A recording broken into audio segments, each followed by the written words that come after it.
Good morning dear students, welcome to study with आकाश।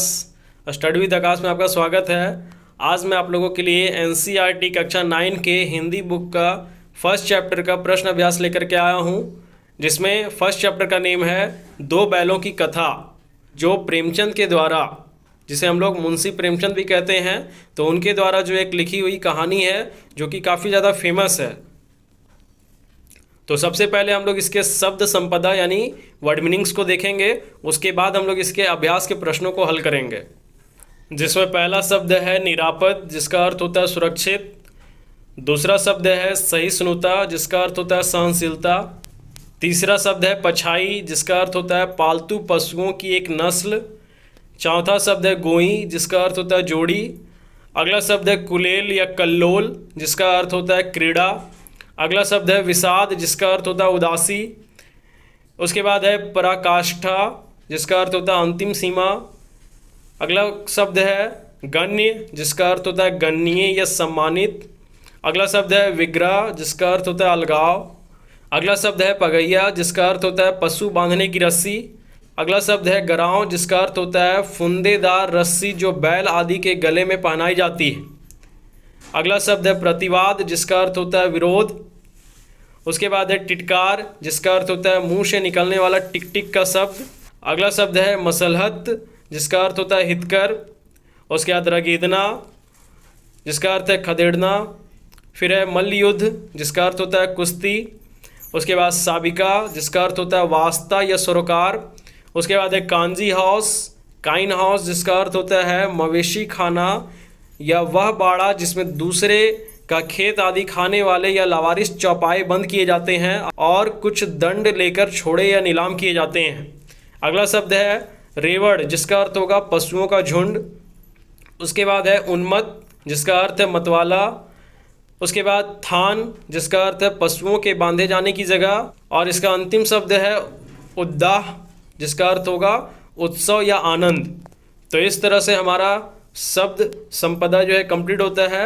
अब इसके बाद हम लोग इसके अभ्यास की ओर बढ़ते हैं, जिसमें पहला प्रश्न है कांजी हाउस में कैद पशुओं की हाजिरी क्यों ली जाती होगी। तो इसका उत्तर होगा कांजी हाउस में कैद पशुओं की हाजिरी निम्नलिखित कारणों से ली जाती होगी। पहला, पशुओं की संख्या का ठीक ठाक पता रहे। दूसरा, पशुओं की सेहत की जानकारी तथा पहचान रखने के लिए। और तीसरा, आवारा उत्पात मचाने वाले पशुओं को अलग रखने के लिए। अब इसका दूसरा प्रश्न है छोटी बच्ची को बैलों के प्रति प्रेम क्यों उमड़ आया। इसका उत्तर होगा छोटी बच्ची को बैलों के प्रति प्रेम उमड़ने के निम्नलिखित कारण हैं। पहला, छोटी बच्ची की मां मर चुकी थी, वह सौतेलेपन का दर्द झेल रही थी। वह मां के बिछोड़ने का दर्द जानती थी। उसे लगा कि वे भी उसी की तरह अभागे हैं और अपने मालिक से दूर हैं। दूसरा, जिस प्रकार छोटी बच्ची को उसकी सौतेली माँ पेट भर खाना नहीं देती थी, उसी प्रकार यहाँ हीरा मोती के साथ सौतेला व्यवहार किया जा रहा था। अगला प्रश्न है कहानी में बैलों के माध्यम से कौन कौन से नीति विषयक मूल्य उभर कर आए हैं। इसका उत्तर होगा इस कहानी के माध्यम से निम्नलिखित नीति विषयक मूल्य उभर कर सामने आए हैं, जिसमें पहला है एकता में शक्ति होती है, अपने साथ साथ दूसरों का हित भी सोचना चाहिए। दूसरा है सच्चा मित्र मुसीबत के समय किसी भी स्थिति में कभी साथ नहीं छोड़ता है। तीसरा है समाज के सुखी संपन्न लोगों को भी अन्य वर्गों की भलाई में योगदान देना चाहिए। और चौथा है आज़ादी बहुत बड़ा मूल्य है, इसे पाने के लिए मनुष्य को बड़े से बड़ा कष्ट उठाने को तैयार रहना चाहिए। अगला प्रश्न है प्रस्तुत कहानी में प्रेमचंद ने गधे की किन स्वभावगत विशेषताओं के आधार पर उसके प्रति रूढ़ अर्थ मूर्ख का प्रयोग न कर किस नए अर्थ की ओर संकेत किया है। तो इसका उत्तर होगा गधे को उसके सरल स्वभाव के कारण मूर्ख का पर्याय समझा जाता है। उसके स्वभाव में सहनशीलता भी देखने को मिलती है। इस कहानी में लेखक ने गधे की सरलता और सहनशीलता की ओर हमारा ध्यान खींचा है। प्रेमचंद ने स्वयं कहा है सद्गुणों का इतना अनादर कहीं नहीं देखा, कदाचित इतना सीधापन संसार के लिए उपयुक्त नहीं है। कहानी में भी उन्होंने सीधेपन की दुर्दशा दिखलाई है, मूर्खता की नहीं। अगला प्रश्न है किन घटनाओं से पता चलता है कि हीरा और मोती में गहरी दोस्ती थी। तो इसका उत्तर होगा दो बैलों की कथा नामक पाठ में एक नहीं अनेक घटनाएं हैं जिनसे पता चलता है कि हीरा और मोती में गहरी दोस्ती थी। जैसे पहला, दोनों बैल हल या गाड़ी में जोत दिए जाते और गर्दन हिला हिला कर चलते। उस समय हर एक की चेष्टा होती कि ज़्यादा से ज़्यादा बोझ मेरी ही गर्दन पर रहे। दूसरा, दिन भर के बाद दोपहर या संध्या को दोनों खुलते तो एक दूसरे को चाट चूट कर अपनी थकान मिटा लिया करते। नांद में खली भूसा पड़ जाने के बाद दोनों साथ उठते, साथ नांद में मुंह डालते और साथ ही बैठते थे। एक मुंह हटा लेता तो दूसरा भी हटा लेता था। और तीसरा, मटर खाते समय मोती के पकड़े जाने पर हीरा भी वापस आ गया और दोनों ही कांजी हाउस में बंदी बनाए गए। कांजी हाउस की दीवार टूट जाने पर वे दोनों एक साथ ही भागते हैं और दड़ियल का मुकाबला भी करते हैं।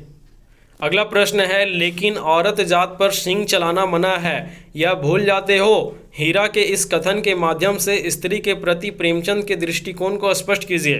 तो इसका उत्तर होगा, हीरा के इस कथन से यह ज्ञात होता है कि उस समय समाज में स्त्रियों की स्थिति अच्छी नहीं थी।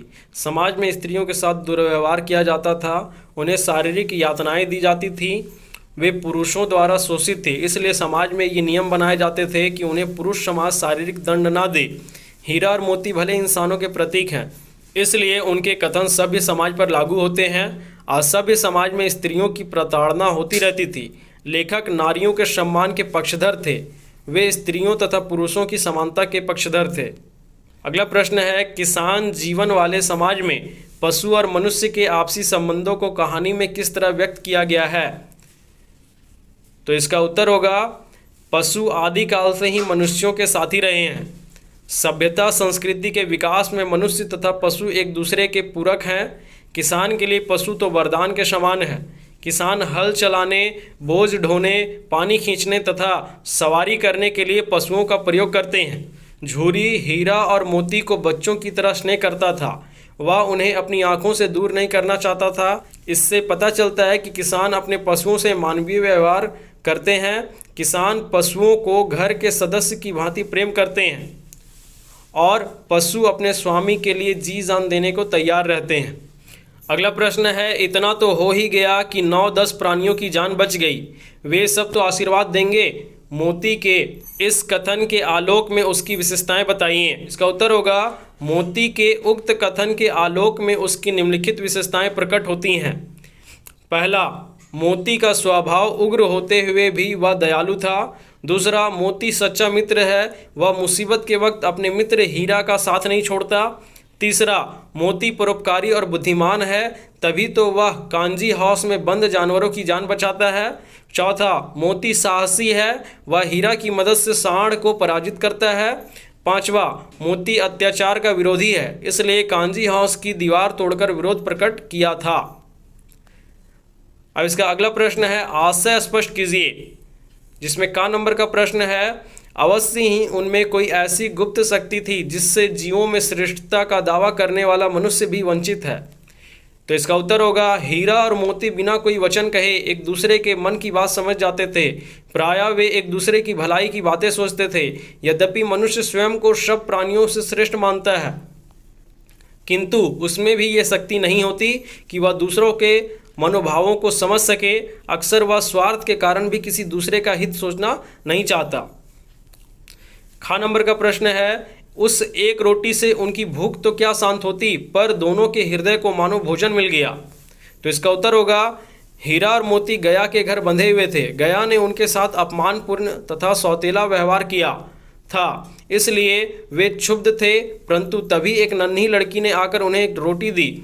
यद्यपि उससे हीरा मोती की भूख कम नहीं हो सकती थी, तथापि उन्होंने बालिका के व्यवहार से प्रेम और अपनत्व का अनुभव कर लिया और प्रसन्न हो उठे, क्योंकि प्रेम ही आत्मा का भोजन है। अगला प्रश्न है, गया ने हीरा मोती को दोनों बार सूखा भूसा खाने के लिए दिया, क्योंकि इसके ऑप्शंस है, गया पराये बैलों पर अधिक खर्च नहीं करना चाहता था, गरीबी के कारण खली आदि खरीदना उसके बस की बात ना थी, वह हीरा मोती के व्यवहार से बहुत दुखी था, उसे खली आदि सामग्री की जानकारी ना थी। सही उत्तर के आगे सही का निशान लगाइए। सही उत्तर होगा ग नंबर का, वह हीरा मोती के व्यवहार से बहुत दुखी था। अब रचना और अभिव्यक्ति में कुछ प्रश्न हैं। जिसमें 11 नंबर का प्रश्न है, हीरा और मोती ने शोषण के खिलाफ आवाज़ उठाई लेकिन उसके लिए प्रताड़ना भी सही। हीरा मोती की इस प्रतिक्रिया पर तर्क सहित अपने विचार प्रकट करें। तो इसका उत्तर होगा, हीरा और मोती शोषण के विरुद्ध हैं। वे हर शोषण के विरुद्ध आवाज़ उठाते रहे हैं। उन्होंने झूरी के साले गया का विरोध किया तो सूखी रोटियां और डंडे खाए, फिर कांजी हाउस में अन्याय का विरोध किया और बंधन में पड़े। मेरे विचार से उन्होंने शोषण का विरोध करके ठीक किया, क्योंकि शोषित होकर जीने का क्या लाभ। शोषित को भय और यातना के सिवा कुछ प्राप्त नहीं होता। अगला प्रश्न है, क्या आपको लगता है कि यह कहानी आज़ादी की लड़ाई की ओर भी संकेत करती है? तो इसका उत्तर होगा, यह कहानी अप्रत्यक्ष रूप से आज़ादी के आंदोलन से जुड़ी है। यह कहानी दो बैलों से संबंधित है। दोनों बैल संवेदनशील और क्रांतिकारी भारतीय हैं। दोनों मिलकर आज़ादी पाने के लिए संघर्षरत रहते हैं। ये अपने देश झूरी के घर से बहुत प्रेम करते हैं। उन्हें दूसरे देश में घर में रहना पसंद नहीं। स्वदेश जाने के लिए वे हर बाधा का डटकर सामना करते हैं। भूखे प्यासे रहना पड़ता है, कैद में रहना पड़ता है। ये हमारे क्रांतिकारियों के उस संघर्ष की याद दिला देते हैं जिसके परिणाम स्वरूप हमें आज़ादी मिली।